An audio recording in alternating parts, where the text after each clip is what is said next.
Yes, we are having Ashwin as a technical champion for this day. Ashwin கிட்ட நம்ம என்ன கேட்போம்னா இது கூட அடிச்சுக்கலாம். ஸ்ட்ரென்த். சரி, இப்போ நம்ம என்ன பண்ணுவோம் அப்படின்னா ஸ்ட்ரென்த்ன்றதுக்கு இது பண்றதுக்கு we are learn through role play method. Role play method அப்படின்னா அஸ்வின் மட்டும் மேடையில் இருந்தால் பத்தாது. சரியா? அஸ்வினோட ஒரு 3 பேர் வேணும். ஸோ இந்த 3 மூர்த்திகளும் வந்து மேடை.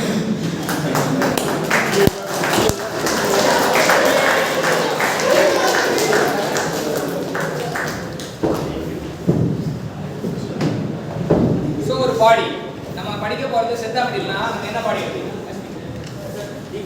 எஸ், நம்ம வந்து இந்த தம்பி வந்து டிஃபார்ம் பாடி எடுக்கணும். ஸோ வந்து உங்களை இன்ட்ரோடியூஸ் பண்ணிங்க. ஸோ சரத் வந்து நம்ம இன்னைக்கு வந்து நமக்காக டிஃபார்ம் பாடியா மாறுறாரு. சரியா? நம்ம சரத் வந்து டிஃபார்ம் பாடியா மாறி இருக்காரு. So we are going to apply the load. சரியா? we are going to apply the load. அதுக்காக தான் வந்து இவங்க 2 பேரை வர வச்சிருக்கோம். உங்க பேர் என்ன?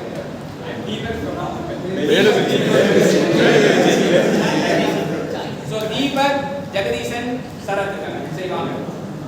இதப்பா நீங்க என்ன சொல்றாரு? நீங்க தான் சிங்கப்பூர் மெயின் சிங்கப்பூர் மெயின் நான் ஒர்க் பண்ணுவாங்க. 2 பேரும் இந்த மாதிரி ஆட் பண்ணுவாங்க. we are applying the tensile load. இந்த tensile load அப்ளை பண்ணவனா இது டிஃபார்ம் பாடி தான்.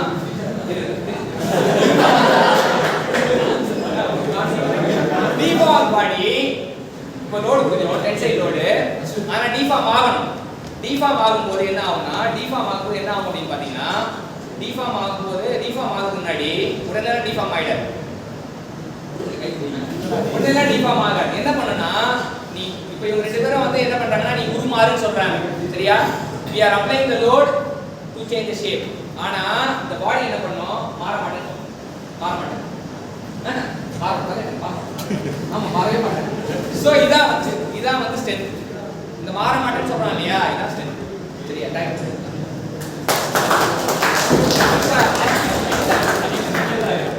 என்னன்னா ஸ்ட்ரென்த்னா நம்ம என்ன பண்ணோம் அப்படின்னா ஸ்ட்ரென்த்னா என்ன அப்படின்னா ஸ்ட்ரென்த்னா என்ன அப்படின்னா செல்லமா புரிஞ்சுக்கணும் அப்படின்னா strength is a resisting force. எதிர்ப்பு சொன்னா இல்லையா? மாற மாட்டேன் இல்லையா? அந்த ரெசிஸ்டிங் ஃபோர்ஸ். ஸோ இப்போ ஒரு பாடி இருக்கு. பாடி வந்து லோட் கொடுக்குறோம். ஒரு கிராஸ் செக்ஷன்ல போய் வெட்டி பார்க்குறோம். வெட்டி பார்த்தா இங்க வந்து இப்போ இந்த பீஸ் இப்படி செப்பரேட்டா எடுத்து பார்த்தா இங்க எப்படி இருக்கும்னா இப்போ இங்க வந்து இப்படின்னா இப்போ இங்க வெளியில பாத்தீங்கன்னா இவன் தான் வந்து அந்த இன்டர்னல் ரெசிஸ்டிங் ஃபோர்ஸ் சொல்லுவாங்க. இவங்க பேர் என்ன சொல்லலாமா? IRF ன்னு இன்டர்னல் ரெசிஸ்டிங் ஃபோர்ஸ். ஸ்ட்ரென்த்னா யாராச்சும் கேட்டாங்கன்னா நீ டக்குனு ஒரே வார்த்தை சொல்ல வேண்டியது internal resisting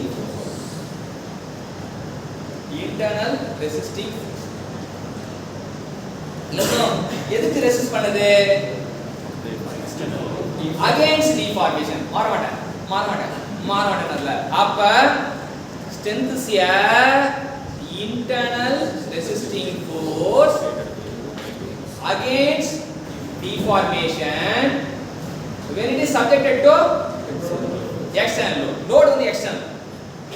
So internal resisting force against deformation when it is subject to external load per unit area. சரியா?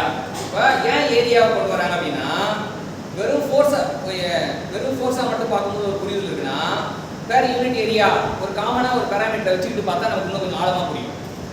ஸோ அதான் வந்து per unit area. ஸோ என்ன சொல்லுவீங்க அஸ்வின்? சொல்லுங்க.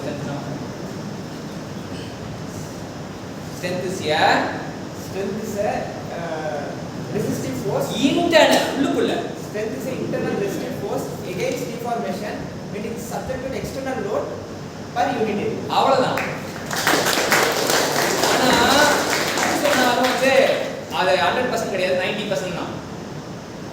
ஒரு வெறும் சேகன்றதுக்கும் நாய் சேகன்றதுக்கும் டிஃபரன்ஸ் இருக்கு. வெறும் சேகர்னா சாதாரண ரொட்டி, நாய் சேகர்னா ஆமா கெட் பெரிய டான் ரொட்டி. சரியா? சரி, இப்ப வரும் coming to the point. என்ன அந்த ஒரு வார்த்தை மிஸ் ஆகுது? குலோத்துங்கை விட்டு விட்டாயடா.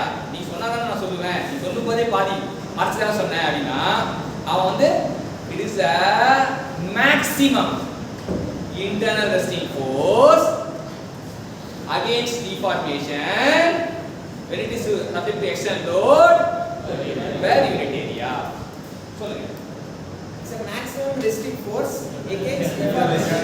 உள்ளுக்குள்ள Maximum internal resisting force against deformation when it is subject to external load per unit area. Super.